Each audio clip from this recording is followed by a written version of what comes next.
G'day fellas, and welcome to another Age of Empires 4 video where we're going to be talking about Season 5 pup, but it's not all good news, I'll say that much. Drongo's a little bit angry today. Well, I'll be honest, I'm not angry. I feel like we're missing out on opportunities here in Age of Empires 4. Let's get into it. So, the pup is going to go live. Now, I don't want to sound like a spoiled brat. I'm excited about the pup. I think it's going to be amazing. There are so many big things coming in this pup. Number one, there is a new game mode, Empire Wars. If you're not familiar with that, basically you start off the game with heaps of villages, about 30 villages, something like that. You start off with a barracks, with a stable and archery range, all that crazy stuff in the feudal age. So it's like you're getting started in the game a little bit earlier. You don't have to go through all that boring old dark age stuff. Anyway, they've also got team voice chat. Don't be calling your teammates bad words. You should be communicating with them constructively. And then, of course, they're doing an update to trade. So they're going to be fixing up trade because, of course, it's absolutely broken and it needs a little bit of a fix. On top of that, there's new maps, and they're also going to be changing the way that civilizations work. So we can see that there's new unique options for every civilization from unique tech and unique units. But one thing that is missing to me is this. Age of Empires 4, if we go take a look right now, not Age of Wonders, which you can see up on the screen, Age of Empires 4 is still, I say, relatively expensive. Now, why do I say it's relatively expensive? Because you got to pay for it. I don't think you should have to pay for Age of Empires 4. And for all those who have already paid for it, don't worry, we'll get to you guys. But let's talk about this, okay? If I go over to the Steam charts right now, what's the number one thing? CSGO. I type that in. All right, Counter-Strike, let me get some of that. Free. Okay, what's the next thing? Dota 2. All right, let me type that in. Oh, it's free. Okay, what's the next thing? Destiny 2. Okay. Oh, free. All right. Apex Legends. Oh, let me have a look here. Oh, that's free. Oh, okay. What's the next thing? Lost Ark. Okay. Oh, that's free. Okay, what's the next thing? PUBG. Okay, you guys get the picture. Everything that has got a big player base is free. And that's what I want for Age of Empires 4. The bigger the player base, the faster the games, the more viewers on tournaments, which mean the bigger numbers that we can take to sponsors, which subsequently mean the bigger numbers that we can advertise in tournaments. And it's just this beautiful cycle that keeps happening because you've got more money in a tournament, more people are watching the tournament, and because more people are watching it, then you can get more money for the next tournament, and it just keeps building and leapfrogging itself. And part of that is user base. So Age of Empires 4, at the moment in Australia, it's $30. Okay, and for some people that's pretty expensive, especially for younger demographics, 13 to 18 in particular. They're not going to be looking to get into a game like this. So here's my proposal. Here's what I'd like to see, and I'm a little bit disappointed that we're now in Season 5 and we still haven't even got an inkling of this just yet. We need to drop that box cost down. This needs to go down to 0.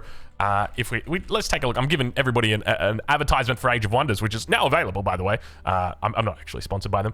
So Age of Empires 4, which I've got 2,800 hours on record at the moment.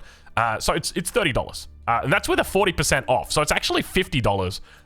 So go get it now. Go get it right now. But that needs to drop down to $0, in my opinion. And the best way to approach this is this, okay? We drop the box cost down to $0, and we charge money to unlock the campaign. So if you go into single player and you go to campaign, my proposal, you get the Normans for free. So this is the English campaign, you get it all for free. But if you want to play the Rise of Moscow, the 100 Years' War, the Mongol Empire, you're going to have to fork out $20 for that. Okay, $20. Not as much as the box cost that we've got at the moment, but it's still good. All right, what's the next thing? Civilizations. You guys will be familiar with all the new civs that are getting added in. We've got 2 civilizations that have been recently added, the Ottomans, the Malians. Give those bad boys over for free. Everybody gets to play those. Everyone gets to play skirmish games. Everyone gets to play multiplayer games for free. That's my proposal. That's what I would like to see.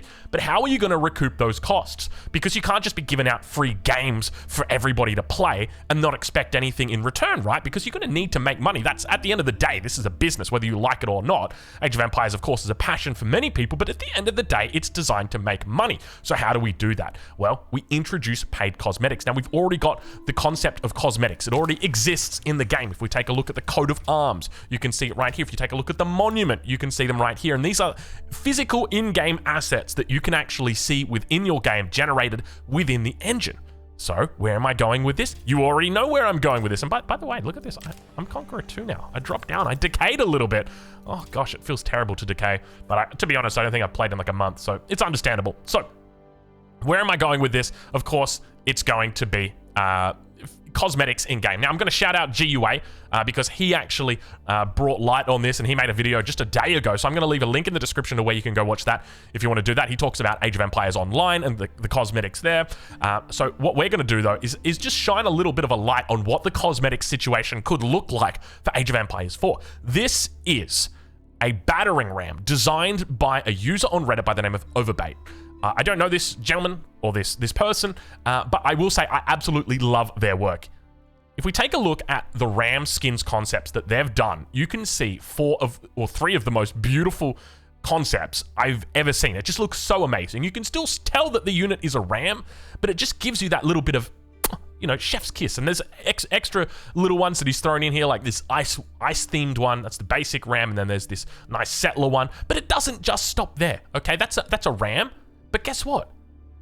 There's also sprinkled skins, and I love these. I think they're all so amazing. Now, these ones doesn't include the basic one, but you guys know what the basic sprinkled skin looks like. Shipwreck. Here you go. One skin. Cupidon, Ice Age, Samurai, Undead, and of course, Viking. Lots of different skins. And I love this. I think this is so beautiful. And on top of this, I'll just shine some more light on some of the work that they've done. This was hilarious. I love this because this one actually got me. I was going to make a video on this until it got posted that he was like, actually, I made it. So he goes, new siege unit has been leaked. And so this is not real. He did this himself in the engine. It's some Rus siege unit that he made, and it's just, look at it. It's beautiful, right? Like, he's doing in-engine stuff. So huge shout out to him for that, because that is just impressive as all heck. But I guess the point that I want to make is it's very, I'm not going to say it's very easy, but what we can see right here is there are great ways that you can implement cosmetics into Age of Empires 4 in the game where it doesn't actually create a burden on the player as to identify those units. I think everybody can agree that these units are easy to identify, and that there isn't too much of an issue with that. Now, the question is, what kind of model do you actually implement these under? And there's a couple different ways that you can do that. And to be honest, I'm not here to sell you any specific model. But what I am here to sell you is the idea of cosmetics in the game like this, and to put a sticker price on them. And that is what is going to be pushing up your revenue. We talked about it earlier, because right now, I would suspect, I'm going to bring out the paint right now. It's going to be a classic Drongo paint. So Age of Empires 4 releases, and I apologize for the flashbang in advance to everybody who's getting it. So if we've got like, hold on, we're going to make that a bit thicker right there. So right here on your axis is revenue, and over here is time. Age of Empires 4 releases, or let's say it's not released, so you're at 0. Age of Empires 4 releases, and it sells like crazy.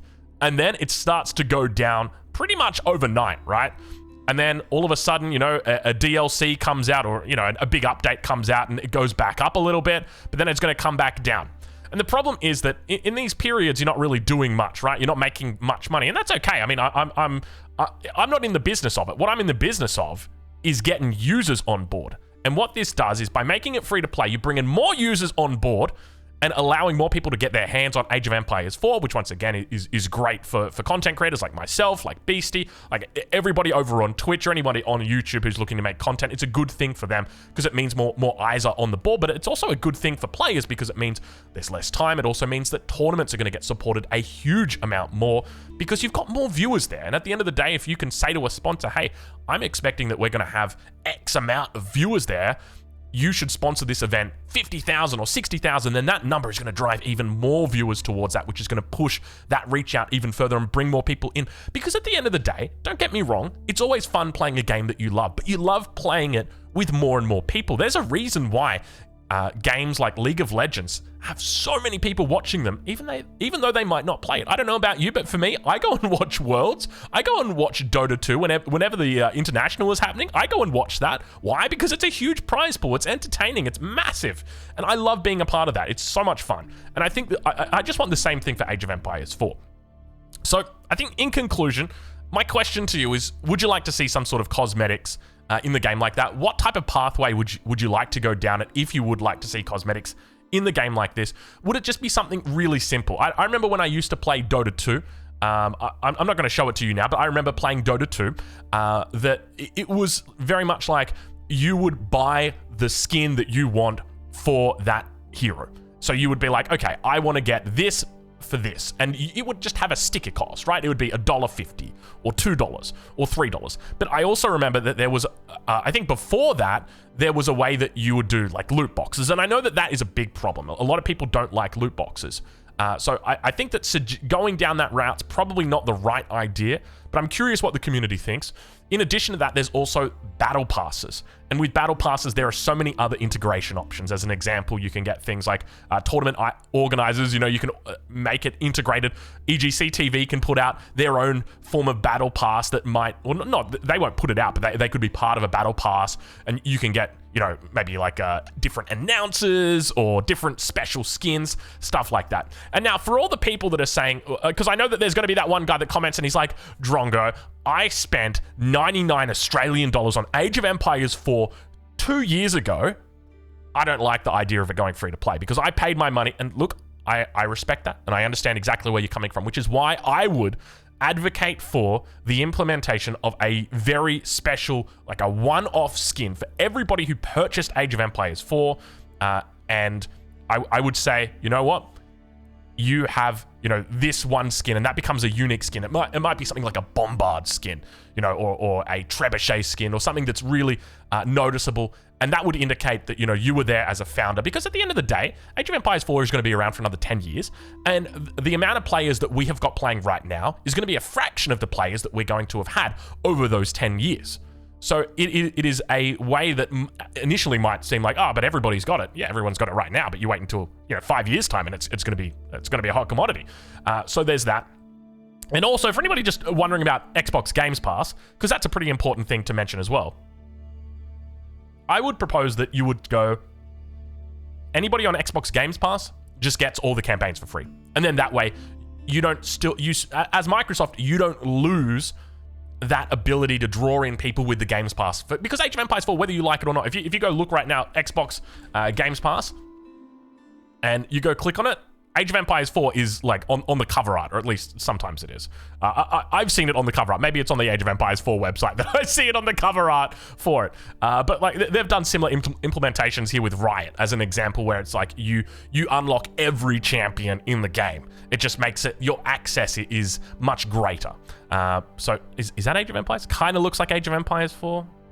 I'm not going to say that it is, because I don't recognize the art, and I should be seeing the key art. I'm not seeing it, so maybe they've taken it off today. But there you guys go. Any questions? Let me know. I'm curious what you guys think.